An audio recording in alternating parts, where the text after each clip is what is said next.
Thank you. God bless you. దేవుడి నామానికి స్తోత్రం. ఈ ఉదయ కాలమున ఈ పరిశుద్ధ ఆరాధనలో ఈ దేవుని సందేశం ఇవ్వటకు నన్ను దేవునికి నిలబెట్టినందున నా దేవునికి కృతజ్ఞత చెల్లిస్తున్నాను. ఈ రోజున మిమ్మల్ని అందరినీ చూడటం చాలా సంతోషం. ప్రతి ఆదివారం అంతను ఈ సంఘములో ఇటువంటి మీ అందరికీ సందేశం ఇచ్చడానికి దేవుడు నన్ను ఉపయోగించబడినాడు, వాడబడుతున్నాడని నేను చాలా ఆనందిస్తున్నాను. హల్లెలూయా, హల్లెలూయా. నామానికి స్తోత్రం. మీ అందరినీ స్వాగతిస్తూ దేవుడు మిమ్మల్ని దీవించాలని ఆశిస్తున్నాను. హల్లెలూయా. గత 6 నెలలు కలిసిపోయి ఈ జూలై నెల మొదటి ఆదివారం మనం దేవుని మందిరములకు వచ్చి ఉన్నాం. దేనికండి? దేవుని వాగ్దానమును విని అంగీకరించడానికి మనం కూడి వచ్చి ఉన్నాం. హల్లెలూయా, హల్లెలూయా. గత వారంలో మనం చూసినాం, దేవుని యందు మీరు నమ్మకం ఉంచుడి. రెండవ కార్యం, మీరు దేవుణ్ణి అందు సంతోషించుడి. మూడవ కార్యం, మిమ్మల్ని మీరు దేవునికి అర్పణం చేయుడి అని. హల్లెలూయా. యేసయ్య దగ్గరికి ఒక మనిషి వచ్చి ఏమన్నారంటే, అయ్యా, నేను తల్లి గర్భములో పుట్టిన దిన మొదలుకొని ఇప్పటి వరకు నేను ఏ పాపము చేయలేదయ్యా. నేను ఏ పాపము నేను దేవుని రాజ్యానికి రావాలంటే నేను ఇంకా ఏమి చేయాలి? ఏమడిగిండు? నేను ఒక పాపం కూడా చేయలే. నాకు తెలిసి ఒక చిన్న సీమను కూడా నేను తొక్కలా, నేను చంపలా, నేను ఏమి చేయలే, ఎవరికి అన్యాయం చేయలే, మోసం చేయలే, దగా చేయలే, అబద్ధం చేయలే, అబద్ధం ఆడలా, చెడ్డది చూడలా, చెడ్డది మాట్లాడలే, ఏం చేయలా. ఎవరిది దోచుకోలేదు, ఎవరికి అన్యాయం చేయలేదు. నా బ్రతుకేలో నేను చల్లగా నేను చక్కగానే పోతున్నాను. నేను పాపం అనేది చేసిందే నేను కాదండి, నేను పాపం చేయలా. ఇప్పుడు ఇంకా ఏం చేయాలి నీ పరలోక రాజ్యం నేను రావాలంటే, చేరాలంటే అని అడిగిండు. దీనికి సమాధానం మీకు ఎదురికి తెలుసు? చెప్పండి, ఏం చెప్పిండు? దేవుడు ఏమన్నాడండి? అవునా, నువ్వేం పాపం చేయలేదా? సరే, పోనీలే, మంచిది. నువ్వు పని చేయి. ఇంకా ఒక కార్యం నువ్వు చేయాలి. అదేమిటంటే నీ బతుకు, నీ బతుకు, నీకు ఆదాయం, నీ ఆధారం ఏముందో అవంతా అమ్మివేయి. అమ్మివేసి ఏం చెయ్యి? పేదవాళ్ళకి అమ్మారు. మీరు ఎవరైనా చేసినారా? ఏమైనా చేయాలి. ఆయన ఏమో చెప్తాడు, మీ పర్లోకము వాళ్ళని ఆశలేదు మీకు ఉందే, కానీ ప్రస్తుతానికి ఉంది. చివరిలో చూద్దాం. ఎందుకమ్మా సంఘానికి రాలేదు? ఎందుకమ్మా కూటానికి రాలేదు? ఎందుకమ్మా ఆదివారం రాలేదు? ఎందుకమ్మా బలారాధనకు రాలేదు? అయ్యా, ఇంట్లో ఆవులు ఉందయ్యా. అందుకే దేవుడు ఆత్మగా నాతో మాట్లాడిండు. ఎవరే దైవ సేవకుడా, వెంటనే పక్కన ఒక ఆవులు షెడ్డు కట్టరా అన్నాడు. ఏమన్నారండి? షెడ్ ఒకటి కట్టు అన్నాడు. ఎందుకు ప్రభువా? వాళ్ళందరూ ఆవుల ಮೇಲೆ ఆవులు నాకు పని లేదు, పట్టలేదు రానంటున్నారు. వాళ్ళందరూ ఆవులు తెచ్చి కట్టమను. నువ్వు ఆవులు మేపు, వాళ్ళు సేవ చేయన్నా. ఏమండి? వాళ్ళందరూ ఆవులు నువ్వు మేపుకో, వాళ్ళు సేవ చేయండి. పాపం వాళ్ళు కష్టపడుతున్నారు ఆవులు పెట్టుకొని. అర్థమవుతుందా? అటైతే దేవునికి మీరు సమర్పణ చేయాల్సినది చేయాలి. అప్పగించడం చేయాలి. ఈ పాస్టర్ మెల్లగా నా ఇల్లు ఆస్తి జమీను ఇంటికాడికి వస్తున్నాడు. పాస్టర్ మెల్లగా అమ్మేసి నాకు ఇచ్చే అంటాడయ్యమ్మా. అరే, అలా ఇచ్చిదా చూడమ్మా, నీ బ్రతుకు బంగారంగా మారుతాయి నా దేవుడు. హల్లెలూయా. నువ్వు బ్రతుకున్నంత కాలం నీ స్వాస్థ్యమును నువ్వు చెప్పుకోవచ్చు, కానీ స్వాస్థ్యం అంతా నా దేవుడిది. హల్లెలూయా. నీ దగ్గర ఉన్న స్వాస్థ్యం అంతా నా దేవుడిది. నువ్వు బాగా చేసి పెట్టుకున్నావు. సహోదరు చెప్పిండ్రు, మా మామ మాకు 5 ఎకరం పొలం పెట్టిపోయిండు. సహోదరి, హల్లెలూయా, 5 ఎకరం పొలం పెట్టిండు మామ. నువ్వేం చేసినావు? 3 ఎకరాలు అమ్ముకుంటున్నావు. ఏమా మామ 5 ఎకరాలు పొలం పెట్టిండు, నువ్వేం చేస్తున్నావు? మామ 2-3 ఎకరాలు అమ్ముకుంటున్నావు. సంతోషం, అమ్ముకో. లేనివి, నీ తెలుగుకు రానిది నీకు తెలియజేశాడా? నీకు చేరాల్సింది చేర్చాడా? అమ్ముకున్నాక నువ్వేం చేయాలండి? ఫస్ట్ 6 కూతురు పంచిపెట్టు, అంటే కొడుకుకు పంచిపెట్టు, మొగుడుకు పంచిపెట్టు, నువ్వు ఫస్ట్ బాగుపడు, తర్వాత నువ్వేమో మిగిలితే దేవుడికి. ఏమండి అట్నా దేవుడు అంటున్నాడు. దేవుడు నడుపుతుంది దేవుడు అని అమ్మ మొదటి భాగం it's fresh fruitful of life those will surrender to God. నీ ఫ్రెష్ జీవితం, నీ మంచి ఆలోచన, నీ బాగుండేటప్పుడే నీ శరీరం ఏమండి బాగుండేటప్పుడే అన్ని దేవునికి సమర్పించు. అదే సమర్పణం. హల్లెలూయా. దేవుడు నువ్వు ఇచ్చినాక అవి తీసుకుంటూ అదే కదా. అందుకే నేను ఇచ్చలేదు. దేవుడే మేము లేని వాళ్ళేమే, దేవుడికి ఏం లేదా? దేవుడికి అన్నీ ఉంది, ఇంకెందుకు నేను ఇవాళ దేవుడికి? గాడ్ దేవుడు అంటున్నాడు కదా, నీ బ్రతుకు అమ్మివేయి, లేని వారికి ఇచ్చేయి. అదొక్కటి మాత్రం నా వల్ల సాధ్యం కాదు. It's not possible.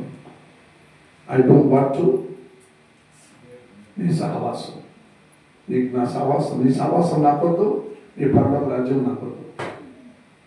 ఎలా పోయినంత తల ఉంచుకుంటూ మౌనంగా దుఃఖంగా వెళ్ళిపోయినంత అక్కడి నుంచి. ఏమండి నీ జీవిత కాలం అంతా నువ్వు అలాగే తల ఉంచుకుంటూ మౌనంగా దుఃఖంగానే నువ్వు బ్రతుకుతావు. హల్లెలూయా. నీకు తర్వాత నీ బిడ్డలు అలాగే బ్రతుకుతారు. హల్లెలూయా. ఆయన చెప్పిన పని నువ్వు చేయనందున నీ బ్రతుకు సాక్షాత్ అలాగే నడవబడుతుంది. హల్లెలూయా. అందుకే నీవు నమ్మకం ఉంచి సంతోషించి అప్పగించాలి. అందుకే ఈ వారంలో దేవుడు నీతో మాట్లాడుతున్నాడు. ఇంకా నువ్వు ఎంత కాలం అలాగే మౌనిగా నువ్వు కూర్చుని ఉంటావు. హల్లెలూయా. హల్లెలూయా. యోహాను గ్రంథం 10వ అధ్యాయం రండి, గమనించండి. ఇక్కడ ఒక చిన్న కార్యం మనం గమనించుకుందాం. గత వారంలో నుండి మనం వాగ్దానములను మనం గమనించాం. ఏమండి మంచి మంచి మాటలు, మంచి పోరాటం మనం అన్ని చేశామండి. ఇక్కడ నేరుగా వాగ్దానముకు రండి.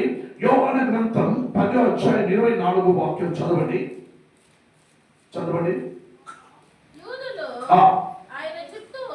గమనించండి. యూదులు ఎవరి చుట్టూ? యేసుక్రీస్తుని చుట్టుకున్నారు. గమనించాలి మాట. ఏమండి ఈ మాట గమనించాలి మీరు. యూదులైన ప్రజలందరూ యేసుక్రీస్తుని పుళ్ళు చుట్టుకున్నారు. అంటే ఏం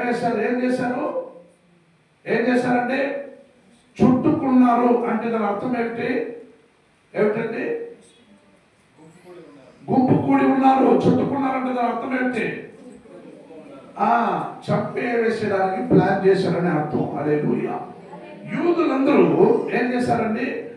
చుట్టుకున్నారు.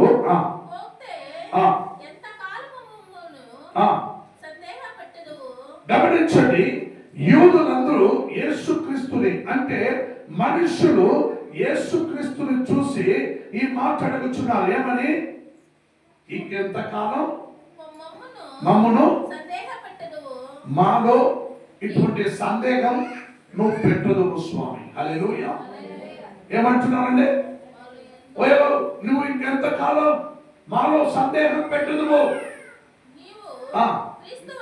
నువ్వు క్రీస్తు అయితే ఏమండి? నాతో స్పష్టముగా నేనే క్రీస్తుడు అని చెప్పు. ఏమండి అర్థమవుతుందా? అర్థమైందా? ఏమంటున్నారు? యూదాకులం వారైన ప్రజలందరూ వారికి ఒక ధర్మశాస్త్ర నియమం, అంటే రాబో దినములలో క్రీస్తు ప్రకటించబడి ఈ దేశములకు దేశంలో దేశ జనాభులకు ఒక్కడు రాబోతున్నాడు, ఆయన రాజ్యం శాశ్వతమైనది అని యూదులకు ఏమంటే ప్రవక్తలు చెప్పబడి ఉన్నది. కానీ ఈ యేసుక్రీస్తుని ఏమంటే ఈ మాట అడగటకు ముందు ఒక దుర్ఘటన జరిగింది. ఏం జరిగిందంటే ఎవరికైనా తెలుసా? ఏం జరిగింది?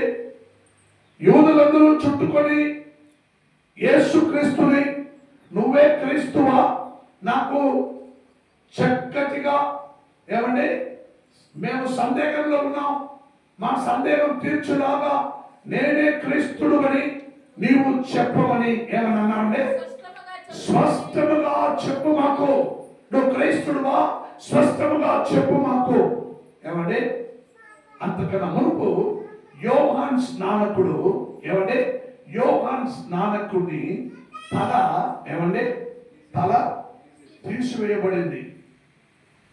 యూదులందరూ క్రైస్తవులంటే వారి మీద చాలా కోపంలో ఉండిండ్రు. యోహాన్ స్నానకుడు ఏమంటే ఒక ఆడది, ఒక సహోదరి తను చేసిన పాపములను దాచిపెట్టడానికి ఏమంటే తాను చేసిన ఆ వ్యభిచారమును దాచిపెట్టడానికి ఏమంటే తాను చేసిన వ్యభిచారం దాచిపెట్టడానికి యోహాన్ స్నానకుడును తల తీయనట్లుగా రాజుని ఎదుకు ఆజ్ఞ తీసుకునింది. హల్లెలూయా. ఈ ఆజ్ఞ రాజు ఎలా ఇచ్చాడో మీకు తెలుసా? రాజు ఎలా ఇచ్చాడండి ఆజ్ఞ? ఏమంటే తన కూతురు చాలా బాగా నాట్యం చేయను. ఏం చేయనండి? డాన్స్ చేయను. మన భాషలో చెప్తే ఏం చేయను? డాన్స్ చేయను. ఇంకా ఇంకా డాన్స్ తప్ప ఇంకొక వేరే ఏమైనా మాట ఉందా? ఇంకా వేరేమన్నా? అదేమే డంగు డంగు డంగు ఆడతావే ఏమంటే అట్లా కూడా చెప్పరు. ఆ నాట్యం ఆడే సహోదరిని వాళ్ళ అమ్మగారు చేసిన తప్పు దాచిపెట్టడానికి కూతురు మంచి డాన్స్ చేసింది కాబట్టి రాజు ఒక విందు ఏర్పాటు చేసిండు. అనేక చుట్టూ ఉన్న రాజ్యంలో ఉన్న రాజులందరూ విందుకు వస్తే ఈమె అక్కడికి వెళ్ళి చాలా బాగా నాట్యం చేసింది. హల్లెలూయా. అందరికి నాట్యం చేపించి బాగా విందులు ఇచ్చినందున అందరూ భలే రాజు నీ రాజ్యంలో చాలా అందంగా నువ్వు మంచి ఒక రాజ్యం నడిపిస్తున్నావు, నీ రాజ్యం చాలా గొప్పది, నువ్వు గొప్ప మేధావి, నీ రాజ్యంలో ఎంత అందమైన నాట్యం ఉన్నది, ఎంత అందమైన విందులు, అబ్బా మా రాజ్యంలో కాదు లేదు అని రాజుని పొగిడిండ్రు. ఏం చేశారండి? పొగిడిండ్రు. రాజు ఏం చేశాడండి? వాళ్ళు పొగడంలోనే ఏమంటే ఓని పైకి పోయిండు. ఏమంటే పొగడంలోనే పైకి పోయిండు. మళ్ళీ కిందికి రావడంలోనే బుద్ధి పోయిండు. ఈ విందులు నాట్యమాడి నా రాజ్యముల గురించి చాలా గొప్పగా మాట్లాడడానికి నువ్వు చాలా అందంగా నువ్వు నాట్యమాడి జనాన్ని మెచ్చింపజేశావు, నా రాజ్యమును మెచ్చుకున్నట్లుగా చేశావు. నీకేం కావాలో అడుగు, నేను నా రాజ్యంలో సగం కావాలని నీకు ఇస్తానని ఆజ్ఞాపించినాడు. హల్లెలూయా. రాజు మాట ఇస్తే ఇవ్వాలి, జనాల మధ్యలో ఇచ్చుకోవాలి, వేరే తప్పదు, ఇచ్చేయాలి. ఆ నాట్యపడిన పిల్ల పోయి ఉండండి మా అమ్మని అడిగొస్తానని చెప్పి, అమ్మ నేను నాట్యం చేసినాను, రాజు మెచ్చుకున్నాడు, రాజు మెచ్చిందే రంభ అన్నట్టుగా, అమ్మ రాజు మెచ్చుకున్నాడు, నీకేం కావాలో అడుగు ఇస్తానంటున్నాడు, నేనేం అడగను? నువ్వేం అడగద్దు. యోహాన్ స్నానకుడు తల కావాలని చెప్పిపోయాడు. యోహాన్ స్నానకుడు తల కావాలని అడుగు. ఆమె ఇంకొకరితో సహవాసం చేసిందని యోహాన్ స్నానకుడు హెచ్చరించాడు. జాగ్రత్త, నువ్వు మార్గం తప్పిపోయినావు, నువ్వు దేవుని విరుద్ధంగా నడుచుకుంటున్నావు, నువ్వు పాపం చేసినావు, నువ్వు వ్యభిచారం చేస్తున్నావు, నువ్వు దేవునికి నచ్చదు, జాగ్రత్త పడు అన్నాడు. ఎక్కడ నా మొగుడు దగ్గర చెప్పేస్తాడో అని భయంతోనే జీవిస్తున్నది. సమయం వచ్చింది తల కావాలని ఆమె వెళ్ళింది. రాజు నాకు శిరచ్ఛాయలో ఉన్నవాడైనా యోహాన్ స్నానకుడు తల కావాలని నాకు అని అడిగింది. హల్లెలూయా. అయ్యో ఇదెంత శిక్షణ, ఇదెంత కూడదు నాకు. అమ్మ వేరేదైనా అడగరా? లేదు, నాకు అదే కావాలి. వెంటనే యోహాన్ స్నానకుడు తల తీసి అనిపించాడు. హల్లెలూయా. ఇవన్నీ జరిగినాక ఆ ప్రాంతం అంతటిలో యేసుక్రీస్తుని నమ్మడానికి అనేకులు భయం వాతావరణం సృష్టింపబడింది. యోహాన్ స్నానకుడు రాబో క్రీస్తుని ప్రకటించుకుంటూ అందరికి దీక్షాస్నానం ఇచ్చుకుంటున్న ఒక దేవ మనిషి. అటువంటి మనిషికి శిరచ్ఛేదం జరిగినందున ఇంక ఏం జరుగునో అని భయపడుతూ ఉన్నారు క్రైస్తవులు. అప్పుడు క్రైస్తవుడు అనేవారు వారి మధ్యలో ఉండగా ఈ కార్యములు విని అనేక ప్రాంతములు తిరిగి స్వార్థ ప్రకటించి నిన్ను నీవు అప్పగించుకో, నువ్వు నమ్ము, నువ్వు విశ్వాసించు, నీవు సంతోషంగా నీ దేవుని సన్నిధిలో చేరుకో అని దేవుడు ప్రోత్సాహం చేస్తూ వారికి ఉపదేశించుకుంటూ వారిని అత్యధికంగా దాపము కలిగిన వారుగా మార్చబడి ఆయన ముందుకు సాగుతుంటే యూదులందరికీ కోపం అధికమైనది. యోహాను స్నానకుడు తలదీసిన ఏమండి ఇంకా క్రీస్తుని ప్రకటించుచున్నారు, రాబోవు దేవుని కుమారుడు అని చెప్పుకుంటున్నాడే అని చెప్పి, నువ్వేనా క్రీస్తు, మాకు చక్కగా ఏమండి మాకు క్లియర్ గా చెప్పు, నువ్వేనా అని ఆయన అడిగిండు. హల్లెలూయా. పైన చదవండి సిస్టర్. అందుకు యేసు నేను మీతో చెప్పితిని గాని మీరు నమ్మరు.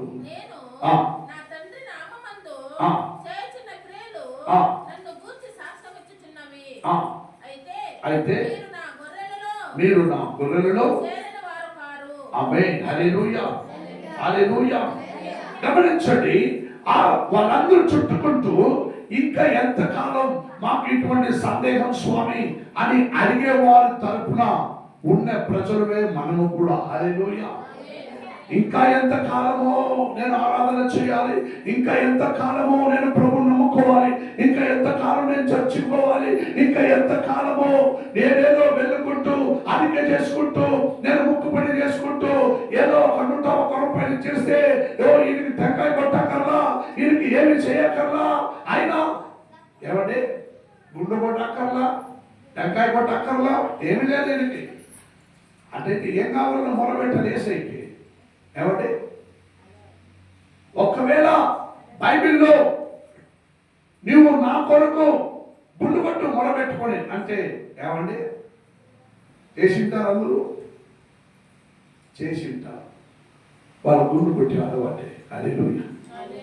ఏమండి వాక్యం చక్కగా సెలవిస్తుంది, నువ్వు ఎంత కాలం మాకు సందేహం పెట్టుదువో నువ్వే క్రీస్తు అయితే మాకు చెప్పమని. హల్లెలూయా. కీర్తన గ్రంథం 4వ అధ్యాయమునకు రండి. ఇక్కడ దేవ మనుషుడైన దావీదు ఇక్కడ ఒక కాలంలో వాక్యం సెలవిస్తున్నాడు. చదవండి, అక్కడ దేవుడు మాట్లాడుతున్నాడు. వినండి, అక్కడ ఏం మాట్లాడుతున్నాడు? దేవుడు క్రీస్తు ఈ లోకమునకు ప్రకటించటకు మునుపే ఇక్కడ దావీదు గ్రంథంలో 4వ అధ్యాయంలో 2వ వాక్యం నుండి 2-3 వాక్యం చదవండి. గమనించండి, ఓ నరులారా,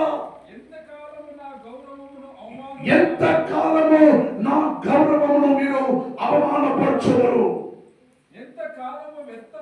ఎంత కాలము మీరు వ్యర్థమైన దానిని వెతుకుదురు,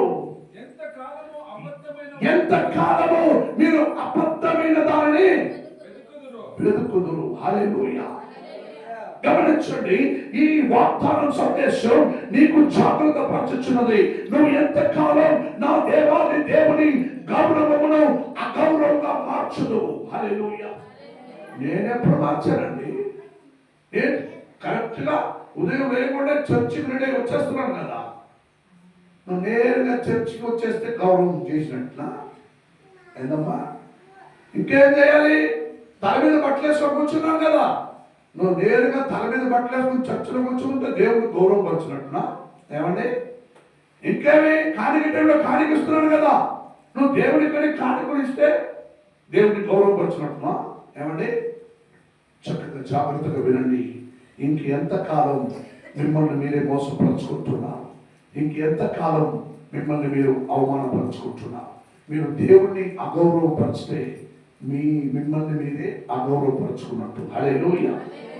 వాక్యం చదివిస్తుంది, ఎంతకాలం నా గౌరవమును అవమానముగా మార్చెదరో, ఎంతకాలం వ్యర్థమైన దానిని మీరు ప్రేమించెదరో, ఎంతకాలం అబద్ధమైన వాటిని మీరు వెతుకుదురో. హల్లెలూయా, హల్లెలూయా.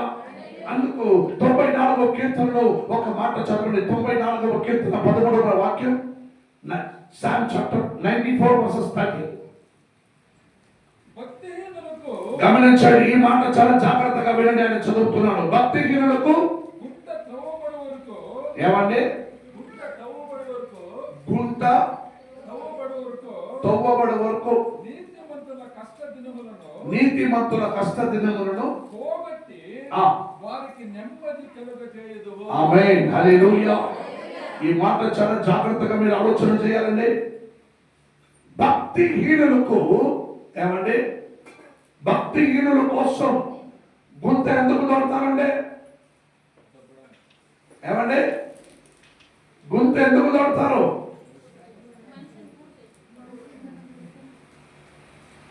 ఆమె 3 కారు గుంతు తోడి తర్వాత పూడుస్తారండి. పెద్దగా చేసిన పెట్టి తోడతామంటే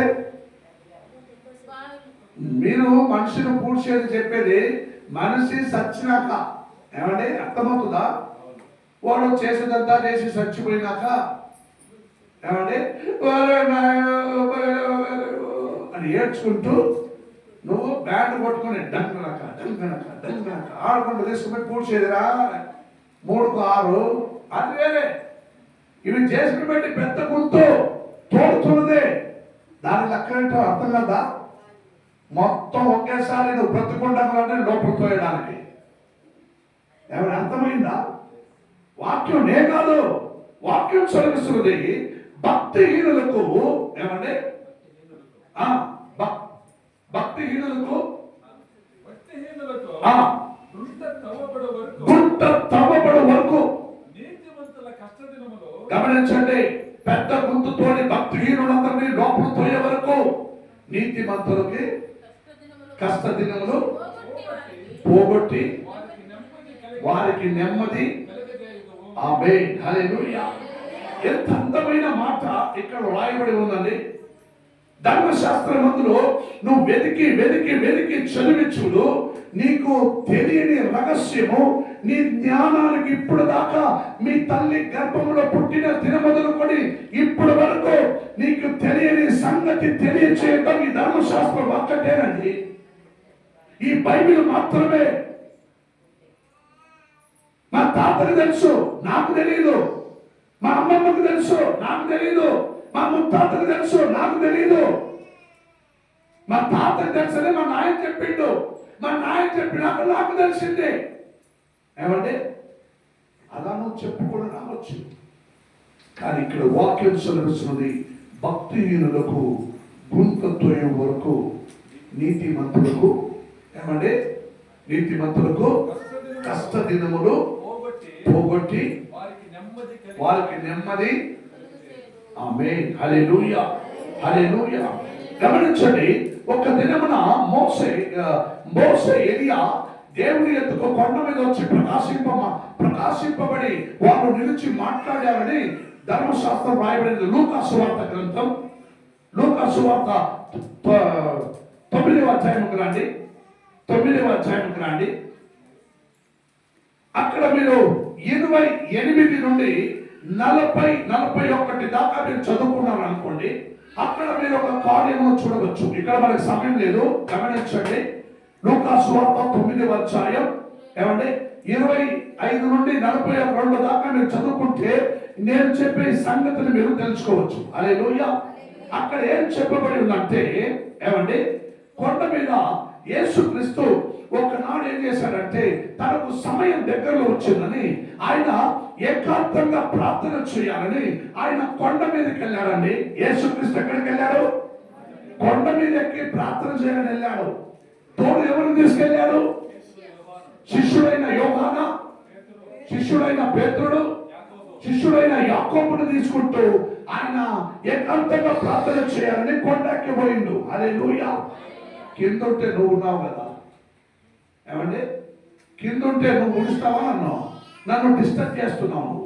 అందుకే కొండకి పోయినా అక్కడ తన శిష్యులతో కలిసి ప్రార్థింపగా ఏమంటే వాళ్ళందరూ గాఢ నిద్రలో కాలం వచ్చినప్పుడు ఏమంటే యేసుక్రీస్తుతో ఆకాశము 2గా తెరవబడి మోషే మరియు ఏలియా వారి దిగి వచ్చి వాళ్ళు ముగ్గురు కలిసి నిలిచి ప్రార్థించుకుంటూ మాట్లాడుచున్న కార్యాన్ని అక్కడ మనం చూసాం. హల్లెలూయా. అక్కడ యేసుక్రీస్తు తన ప్రభావమైన మహిమలో మారాడని వాక్యం సెలవిస్తున్నది. క్రీస్తు తన ప్రభావమైన మహిమలో మారిపోయినానని అక్కడ వాక్యం సెలవిస్తున్నది. అప్పుడు అందరూ నిద్రలో ఉంటే ఈ పేతుడు మాత్రమే కొంచెం దొంగడు ఇట్లా ఇట్లా కళ్ళు తెరిచి కొంచెం అట్లా చూసిండు. ఇట్లా ఆ నిద్రలోనే కొంచెం కళ్ళు తెరిచి చూసిండు. చూస్తే వారు ముగ్గురు ప్రకాశ రూపమై ఆకాశమైన మేఘ స్తంభము వారి ముగ్గురిని కమ్మి ఉన్నది. వారు నిలుచుకుంటూ మాట్లాడుచునిండ్రు. ఏం మాట్లాడిండ్రు? ఎవరైనా చెప్పగలరా? ఏం మాట్లాడిండ్రు? దేవుడు తన దూతుల మూలకంగా తన వారి మూలకంగా క్రీస్తుని మరణమును ప్రకటించారు. హల్లెలూయా. ఈ కాలం సమీపమైనట్లుంది, అన్నిటికీ సిద్ధమై ఉండు. దేవుడు నిన్ను వారి చేతికి అప్పగించబోతున్నాడు అని వారితో మాట్లాడి చివరిగా వారు వెళ్ళిపోయారు. హల్లెలూయా. దేవుడు ఆ కొండ మీద ప్రకాశ రూపంకు మారిపోయినాక ఏమండి, పేతురుడు అయ్యా అయ్యా అయ్యా నీకొక్కటి, మోసేకొక్కటి, ఏలియాకొక్కటి, ఈ కొండ మీద నేను ఒక గుడి కడతానన్నా. ఏం కడతానన్నాడు? ఏమండి, కొండ కనిపిస్తే చాలు ఓ గుడి కట్టలేదే. ఒక్క కొండ వదిలిపెట్టారా మీరు? ఒక్క కొండ కూడా వదిలిపెట్టలా. పేతురుడు యేసయ్య చూసి అన్నాడు, యేసయ్యా ఈ కొండ మీద నేను ఒక గుడి కడతానయ్యా, నీకొక్కటే కడతాను, మోసేకొక్కటి కడతాను, ఏలియాకు ఒక గుడి కడతానయ్యా అన్నాడు.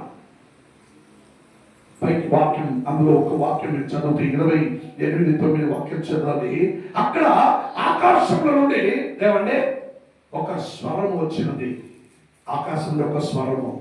నాకు చదవండి. ఈ మాట చెప్పినది మొదలుకొని తర్వాత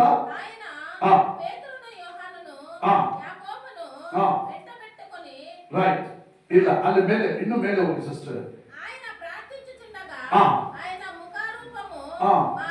ఆయన ముఖరూపము మారెను.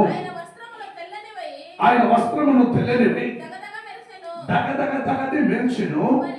మరియు ఇద్దరు పురుషులు ఆయనతో మాట్లాడుచుండిరి.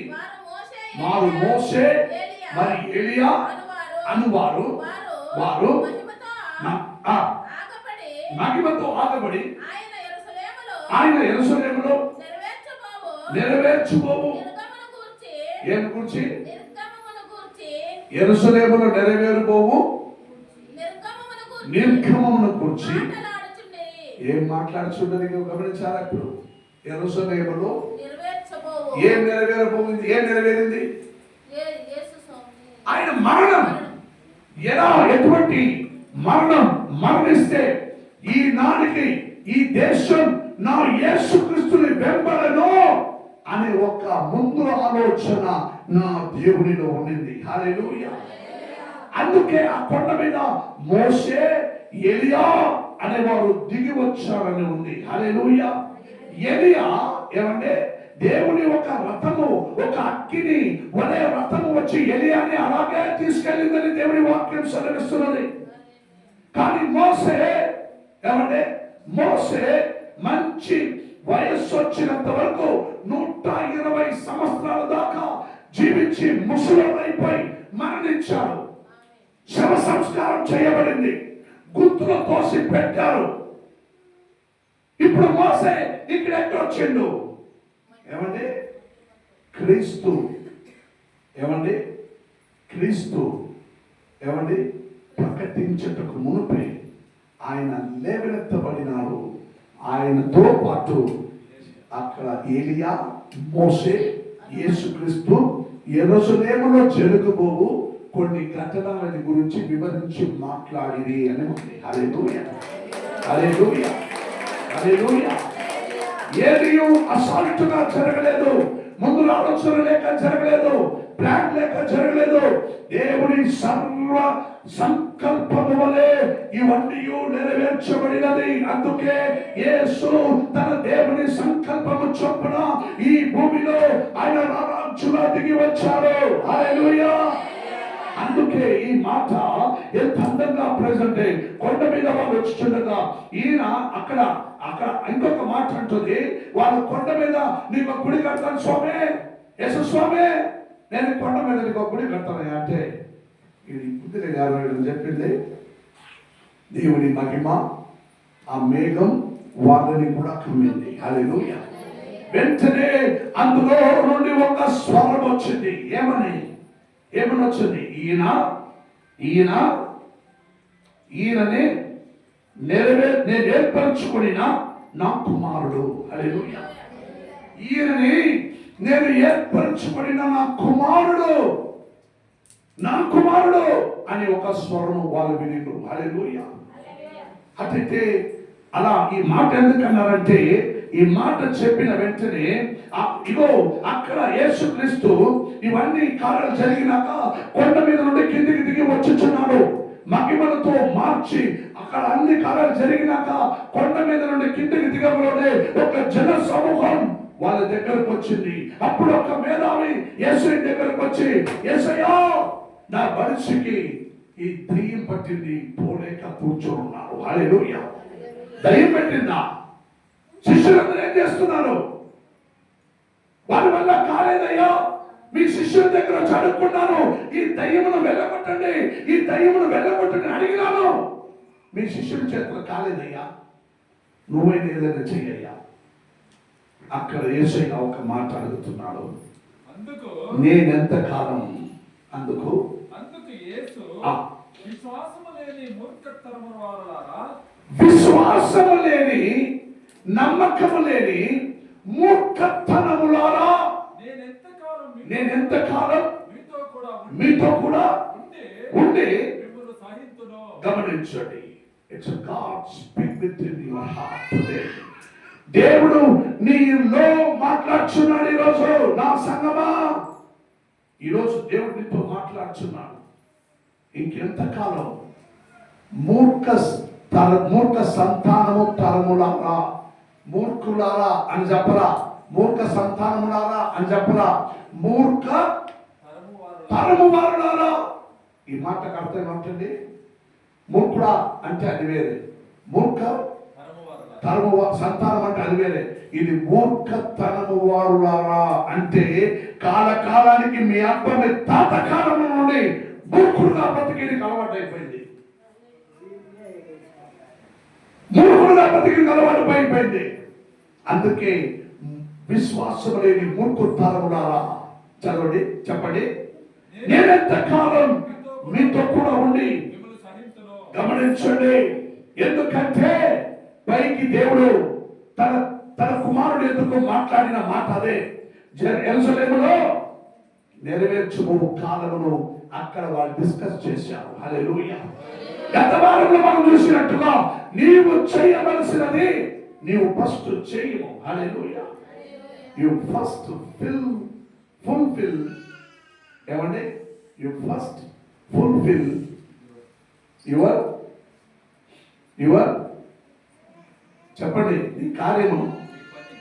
ఏమండి చెప్పండి, నీ కార్యములను మొదలు నువ్వు ఫిల్ చేయి. నీ కార్యము ఫిల్ పనులకు చేయకున్నా, నువ్వు దేవుని ఎందుకు ఏమి సమర్పణం చేయకున్నా ఈ చావులో కూర్చుని నేస్తావు తెలుసా? ఏమండి చావు దగ్గర కూర్చుని నేస్తా ఉంటారు. అమ్మ అర్థమవుతుందా? చావు దగ్గర కూర్చొని ఎలా ఏడుస్తారండి? నన్ను అనాథగా విడిచిపోయినావే,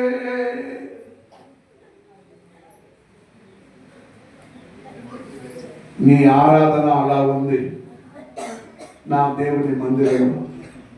ఏమండి నీ ఆరాధన అలా ఉంది. మూర్ఖతనం సంతానముల వారిలాగా మీరు ఏడుస్తున్నారు, అపరాధిస్తున్నారు. మీ ఆరాధన అలా ఉంది. చచ్చిపోయిన వారు చుట్టూ కూర్చుంటూ గొడవని ఏడ్చే మాదిరిగా నీ ఆరాధన ఉంటే నీకేమీ లాభం లేదు. ఎంతకాలం నిన్ను సహించాలి నా దేవుడు? నువ్వు నా దేవుడు చూసి నువ్వు ఎంతకాలం యేసువా, నువ్వు ఎంతకాలం దేవుడువా, నేను ఎంతకాలం నిన్ను సహించాలి, నేను ఎంతకాలం నేను చర్చికి రావాలి, నేను ఎంతకాలం భరించాలి, నేను ఎంతకాలం ఈ సహనంగా ఉండాలి, నేను ఎంతకాలం నా వారి దగ్గర నేను ఓర్పుగా ఉండాలి. సచ్చేదాకా ఉండు. నన్ను చూసి ఒక ఆయన అన్నాడు, నువ్వు దేవుడు దేవుడు అంటావే, ఎలా నీ దేవుడు? నన్ను ఎప్పుడు దాకా అట్లాంటి ఎవరు అడగలా. నేను అడిగిండు, ఏమండి నేను అడిగిండు, నువ్వు దేవుడు దేవుడు దేవుడు అని దేవుడిని సేవ చేస్తాం కదా, లేదా నీ దేవుడు? నీకు ఇంత అన్యాయం జరిగింది కదా, మోసం జరిగింది కదా, ఎలా నీ దేవుడు? వేరుచుకుంట. నేను అన్నాను, పోయో ఏం మాట్లాడుతున్నావు అంటే, ఇప్పుడు నీకు ఇంత అయ్యింది కదా అంటే, అవి మాత్రం పోతాయ్యా. సో దేవుడిని అడుగుతున్నది, ఆ శ్రమ నాకు కలిగినందున నా దేవుడు నా పక్షంగా ఉన్నాడనే నిర్ణయం నాలో అధికమైనది. నీకు అవిశ్వాసం రావాలంటే నీవు కూడా నా ఎందుకు రా, నా ప్రభువునందు విశ్వాసించు. అప్పుడు నీకు అర్థమవుతుంది. అప్పుడు నేను తెలుసుకున్నాను ఆయన భయంకరమైన బాధల్లో ఉన్నాడు, అప్పుడు బాధల్లో నిలిచి ఉన్నాడని. హల్లెలూయా. నేను ఎందుకన్నానంటే, నాకు కూడా కొన్ని ఇలాంటి సమస్యలు జరిగినాయి, నాకు కూడా అన్యాయం జరిగింది, నాకు కూడా బాధలు కలిగింది. అందుకే నువ్వు దేవుడు దేవుడు అన్నావే, నీకు కూడా ఇలా జరిగిందే, కానీ నాకు కూడా జరిగిందే అని నువ్వేమి చేశావో తెలుసుకోవాలని ఆశిస్తున్నానని అన్నాను. హల్లెలూయా, హల్లెలూయా. నా ప్రియమైన దేవచరులారా, నేను అన్నాను, అన్నీ దేవుడిది. ఆయన ఇచ్చాడు, ఆయన తీసుకున్నాడు. మధ్యలో పోయే కాలం నీకు ఎక్కడి నుంచి వచ్చిందిరా? నీ దేవుడు ఎక్కడ నన్ను అడుగుతున్నావు? నీ పోయే కాలం ఎక్కడ వచ్చిందా నన్ను అడుగుతున్నావు? దేవుడు ఎక్కడ ఉన్నాడని. నా దేవుడు ఉన్నాడు కాబట్టి నేను అడిగినాను, ఈ ఊర్లో మా మేనత్త ఉందా, నాకు కూతురుందా, మా మేమంతా, మా తాతరుడా, మా ముత్తాతరుడా, ఎవరున్నారు ఈ ఊర్లో? నా వాళ్ళు ఎవరైనా ఉన్నారా? లేరు. అట్లయితే నేను ఈ ఊరికి ఎందుకు వచ్చాను? నేను నా దేవుడు నీ వాటి మూర్ఖుత్తరములైన ప్రజల కోసం నన్ను తెచ్చుకొని పెట్టారా? వారు శోధించిన శోధన నాకు వస్తుందా? నా దేవుడు ఉన్నాడా? నన్ను ఆయన ఆశ్చర్యమైపోయాడు. హల్లెలూయా. ఈ మాటకు ఆశ్చర్యమైపోయాడు. అట్లయితే వారిని హెచ్చరించలేక ఒకవేళ నిన్ను అడిగితే ఈ ప్రశ్న నువ్వేమి చెప్పి ఉందో, ఒకవేళ నిన్ను అడిగితే ఈ సమాధానం ఏం చెప్పి ఉందో, గుంతు తోడు వరకు నీతిమంతులకు కష్టం తప్పదు. ఏమంటే భక్తిహీనులకు, అనీతివంతులకు, దుష్టులకు, దుర్మార్గుల కొరకు గుంతు తోడే వరకు నీతిమంతులకి తప్పదు. కష్టము, సమస్యలు, కన్నీళ్లు, మోసం, దగ, నచ్చన ఇవి తప్పదు. అయినా నువ్వు స్థిరంగా నిలబడు. ఈ మాట నన్నులోనే అదేం చెప్తావు నువ్వు? నేను అన్నాను, ఒకవేళ నేను చచ్చిపోయినాక నువ్వు ఉంటే చూడు అన్నాను. చచ్చిపోయినాక దేవుడు వాళ్ళకి న్యాయం చేస్తే చేయకపోతే నేను వాడి మాట ఏంటంటే, నాకు విరుద్ధమైన వారికి నేను చచ్చినాక దేవుడు న్యాయం చేస్తే నాకెట్లు తెలుస్తుందిరా? అర్థమైందా? నేను చచ్చిపోయినాక నా శత్రువులకు న్యాయం చేస్తే నాకెట్లు తెలుస్తుంది? ఏమండి నేను అన్నాను, నిన్ను దేవుడు ఎక్కడ పెట్టింటాడో అక్కడ చుట్టూ చూడు, వాడు కనబడతాడా అని. వాడు కనబడలేదంటే దేవుడు వాడిని శిక్షించాడు అని అర్థం. వాడు కూడా అక్కడే నీ చోట్లోనే ఉన్నాడంటే నువ్వు దేవుని వేడు. ప్రభువా, వీడు ఎంత మోసం చేసిండు, నాకు అన్యాయం చేసిండు, వీడిని కూడా నువ్వు చేర్చుకున్నావేంది? అప్పుడు దేవుడు ఏమంటాడు, ఒరేయ్ వాడు నీకు దొరకవచ్చిన అన్యాయం చేసిండొచ్చు, కానీ మారు మనసు పొందాడా? వాడు మారు మనసు పొందాడు. వాడిని రక్షించాల్సిన సంకల్పం నాకుందిరా. నీకు నేనేం అన్యాయం చేయలేదే, నేను కూడా నా రాజ్యం ఇచ్చినాను కదా, అంటే ఆయన కూడా రాజ్యం ఇస్తాను. నన్ను ప్రశ్నించడానికి నువ్వెవరా? ఓ ఆడుకో నా రాజ్యంలో. హల్లెలూయా. ప్రియమైన దేవజనులారా, దేవుని వాక్యం నేను హెచ్చరిస్తున్నది. ఏమండి, చావు చుట్టూ కూర్చుంటూ ఏడ్చేలాగా ఉంది. వాళ్ళు చచ్చిపోయిన వాళ్ళ విశ్వాసం ఏమిటంటే, మొగుడు భార్యను విడిచి చచ్చిపోయిన అనుకోండి, భార్య ఏమని ఏడుస్తుంది? ఏమని ఏడుస్తుందండి? నన్ను విడిచిపోయినావు కదరా, నాకు కూలి చేసి తెచ్చి పెట్టేవాడు ఎవరు రా ఇప్పుడు? నాకు నా బిడ్డకి ఎవరు ఆదరణ? నువ్వు సస్తే సస్తావా కదవా, నాకేమన్నా పెట్టేలా సాగకూడదా? నా ఆస్తి పాస్లో బ్యాంక్ అకౌంట్లో డబ్బులు పెట్టి సత్తులు ఎంత బాగుండదు కదరా. భార్య ఏడిపిదే. ఏమండి? భార్య ఏడిపిదే. భార్య వేసి వచ్చింది అనుకో, మొగుడు నిలుచుకొని ఉంటాడు.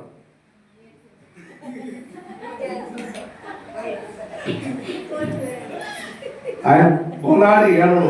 మొగుడు ఎక్కడైనా బొలాడి ఏడ్చి చూసినారా? ఎక్కడో ఒక్కడు. ఆడు కూడా ఎందుకు వేస్తాడంటే, నా బట్టలు ఉతికే వాళ్ళు ఎవరు, నాకు అన్నం పెట్టే వాళ్ళు ఎవరు, నాకు ఉడుకులు చేసేవాళ్ళు ఎవరు, నన్ను ఇంకా చూసుకునే వాళ్ళు ఎవరు ఉన్నారు? అందుకే నేను ఇంకొక పెళ్లి చేస్తే నిర్ణయానికి వచ్చినాను అని సాగుని అనుకుంటాడు మొగుడు. ఏమంటే జాగ్రత్త. నీ ఆరాధన సచ్చిన వారి చుట్టూ కూర్చుని ఏడ్చలా ఉంటే ఏం లాభం లేదు. నీ ఆరాధన నా దేవునికి ప్రియముగా ఉండాలి. నీ స్తుతి, నీ సంతోషం భక్తిహీనులకు గుంతు తోడగలిగే సమయం. భక్తిహీనులకు గుంతు తోడగలిగే తోడినాక వాళ్ళందరినీ దాంట్లో దొబ్బుతాడు. నీకేమో దేవుని వాక్యం చివరిగా ఒకే ఒక వాక్యం, యోహాను గ్రంథం 14వ అధ్యాయం రండి. 6 నుండి మీరు చదివితే, 6 నుండి చదవండి. 6, 7, 8, 9, 10 వరకు మీరు చదువుకున్నాక ఎడల ఇక్కడ దేవ మనుష్యుడు ఫిలిప్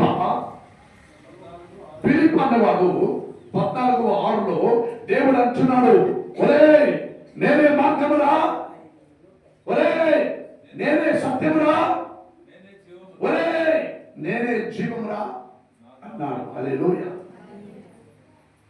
కొంచెం మార్చి ఒరే అనే దాన్ని ఒసే అన్నదాన్ని నేను చెప్పలేను. ఏమండి? తప్పైపోద్ది. ఒరే అంటే గోవింద పొగడు నేను చెప్పను. అదంటే అనుకుంటాడు. ఒసే అని నేను చెప్పలేనండి, చెప్పను. వాక్యం చెప్తుంది, ఫిలిప్పా ప్రభువా, ఆయన అన్నాడు నేనే మార్గము సత్యము జీవం అన్నలోనే నేను నా మరణమును ప్రస్తాపింపచేస్తున్నాను, నేను దేవుని ఎద్దుకు చేరబోతున్నాను, వెళుతున్నాను అని అన్నట్టుగా ఫిలిప్ అన్నాడు, ప్రభువా నువ్వు ఒకవేళ పోయేదైతే ఆ తండ్రి ఎవరో నాకు ఒకసారి చూపించవా? ఏమండి? ఏమడుగుతాడు? నా తండ్రి ఎందుకు నువ్వు పోతానన్నావే, నువ్వు పోతే పో. ఎస్ఐయా నువ్వు పోతావా? బాయ్ పోయే ముందులో ఆ తండ్రి ఎవరో కొంచెం నాకు చూపించాలన్నాడు. హల్లెలూయా. యేసుక్రీస్తు మాట్లాడుచున్నాడు, ఫిలిప్పా ప్రభు ఆ తండ్రిని మాకు కనపరచము చూపించమని అంటున్నావే, నేను ఎంతకాలము మీ యొద్ద ఉండినను నీవు నన్ను ఎరగవా? ఏమండి? నేను ఇంతకాలం మీ యొద్ద ఉండినను నీవు నన్ను ఎరగవా? నీవు నన్ను ఎరిగిన కదా నా తండ్రిని చూసినట్టే. నేను నా తండ్రిలో ఉన్నాను, నా తండ్రి నాలో ఉన్నాను. ఏమండి? ఈ మాటకు కోపం పడి యూదులందరూ యేసుక్రీస్తుని ఎలాగైనా చంపివేయాలని చుట్టుకున్నారు. హల్లెలూయా. వాళ్ళందరూ చుట్టుకున్నారు. చుట్టుకొని నువ్వేనా యేసుక్రీస్తు, మాకు చాలా స్పష్టంగా తెలియచేయము, మేము ఎంతకాలం సందేహపడుతుండాలి. నిన్ను సందేహపడకు ఎవరు చెప్పారా? నేనే క్రీస్తు అని ప్రకటించుకుంటూ నేను నీ మధ్యలోనే కాలం వచ్చినాను కదా, నువ్వు నన్ను నమ్ము, విశ్వాసించు. I am the Jesus, I am the only one son. నేను ఒక్కనే దేవకుమారుని. నా తండ్రి చిత్త ప్రకారం నేను ఈ భూమికి దిగి వచ్చిన. నీవు నమ్మితే నమ్మకపోయినా నీ ఇష్టం. ఏమండి? అందుకే ఫిలిప్ ఏమన్నా అంటే, తండ్రి నువ్వు పోతావా? ప్రభు నువ్వు పోతున్నావా? తండ్రి దగ్గరికి పోతున్నావా? నువ్వు ఆ తండ్రిని కొంచెం చూపించిపోయా, ఆ తండ్రిని కొంచెం చూపించిపో అన్నాడు ఫిలిప్ప. యేసయ్య ఫిలిప్పుని చూసి అన్నాడు, ఫిలిప్పా, నేనెంతకాలం నీ యొద్ద ఉండినాను, నీవు నన్ను ఎరగవా? ఈరోజు దేవుడు నిన్ను ప్రశ్నిస్తున్నాడు, ఇంకెంతకాలం నువ్వు ఇలా ఉంటావు? సచ్చిన వాళ్ళు చుట్టూ కూర్చొని ఏడ్చేలాగా నువ్వు ఎంతకాలం ఉంటావు? లేచి, ఎందుకంటే క్రీస్తు సచ్చి శవముగా పండుకున్న దేవుడు కాదు. క్రీస్తు మూడవ దినమున శివముతో లేచి మహిమలకు చేరిన దేవుడు. నువ్వు ఇంకా ఆ స్థితిలో కూర్చోవద్దు. లేమ్మా,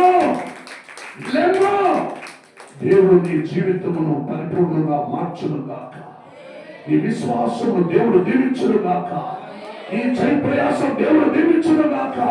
నీ కన్నీరును దేవుడు మార్చును గాక. నువ్వు ఇంతకాలం నమ్మకుండా ఉన్నావా? ఇప్పుడు నువ్వు నమ్మము. నా దేవాది దేవుడు నన్ను పరిపూర్ణంగా మార్చిపోయి ఉన్నాడు. రేపు నీ మధ్య గొప్ప కార్యం దేవుడు చేయబోతున్నాడు. God will do the big things in your life tomorrow. దేవుడు నీ మధ్య గొప్ప కార్యం చేయబోతున్నాడు. విశ్వాసిస్తావా? నువ్వు విశ్వాసిస్తానంటే లేచి నిలబడు. Please stand up. నేను నమ్ముతున్నాను, విశ్వాసిస్తున్నాను, లేచి నిలబడండి. Please stand up.